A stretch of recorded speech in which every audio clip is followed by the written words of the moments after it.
मनोज जरांगेंची आज धाराशिवमध्ये शांतता रॅली होती आहे। मनोज जरांगेंचं धाराशिवमध्ये जंगी स्वागत देखील करण्यात आलेलं आहे। ओएसिस फर्टिलिटीच्या तज्ञांनी IVF उपचार पद्धतीद्वारे 1 लाखांहून अधिक जोडप्यांना मातृत्व प्राप्तीचा आनंद दिला आहे। मोफत अपॉइंटमेंट बुक करण्यासाठी आजच संपर्क साधा। मनोज जरांगे यांचा सध्या मराठवाडा दौरा सुरू आहे आणि आता धाराशिवमध्ये त्यांची शांतता रॅली होणार आहे। धाराशिवमध्ये पोहोचल्यानंतर जरांगेंचं अत्यंत जंगी भव्य दिव्य असं स्वागत करण्यात आलं। मोठ्या संख्येने मराठा बांधव त्यांच्या स्वागतासाठी उपस्थित आहेत।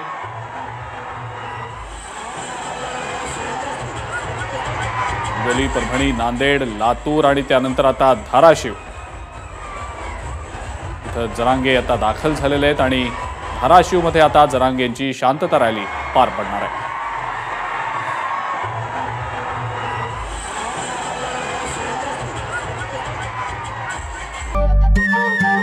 नमस्कार। मन शुद्ध तुझं ही वेगळ्याच प्रकारची मालिका तुम्हा सगळ्यांना खूप आवडली होती। याचा दुसरा सीझन कधी येणार अशी विचारणा झाली। प्रतीक्षा संपली आहे मित्रांनो, येतोय मन शुद्ध तुझचा दुसरा सीझन। होई मन शुद्ध तुझं